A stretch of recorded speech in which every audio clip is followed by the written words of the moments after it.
અને બધું જ ભૂલી જાય બાપ અને દીકરી, પણ વિદાય વખતે બાપ અને દીકરી જે ભેટીને એકબીજાને રેડ્યા હોય ને, આ દ્રશ્ય છે ને ન તો બાપ ભૂલી શકે અને ન તો દીકરી ક્યારેય ભૂલી શકે. બાપ અને દીકરીનો પ્રેમ. અને હું તો કહું, પિયરમાં જેટલું દેવાય ને એટલું સુખ છે ને દીકરીઓને દઈ દેજો. કારણ કે કેવું ઘર મળે ને એની આજે ખબર નથી, ન્યા એને કેવું સુખ મળે ને એની આપણને ખબર નથી. માટે જેટલું દેવાય ને એટલું સુખ દીકરીઓને સુખ છે ને પિયરમાં આપી દેજો. એની જે કાંઈ ઈચ્છા હોય ને એ પિયરમાં પૂરી કરી લેજો. સેવા કરનારું પાત્ર હોય, સમર્પણ કરનારું પાત્ર હોય ને તો એ દીકરી છે. એક 5 રૂપિયાની બોલપેન આપણા ખીચામાં હોય ને, કોઈ વ્યક્તિ એમ કેમ કે બોલપેન આપો ને, દેતા જીવ ન હાલે.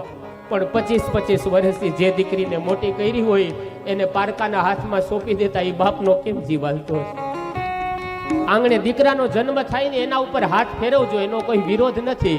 પણ દીકરી ભગવાન આપે ને તો સમજવાનું કે આપણા આંગણે માં જગદંબાનો અવતાર થયો છે.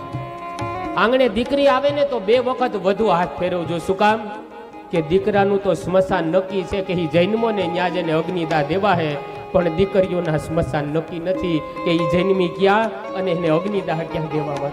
માટે દેવાય ને એટલો પ્રેમ દીકરીઓને પિયરમાં આપી દેજો. એ માં જ્યારે વિદાય થતી હોય ને દીકરીની, ત્યારે સલાહ આપે કે બેટા, તારા પતિનો પડછાયો થઈ રેજે સદા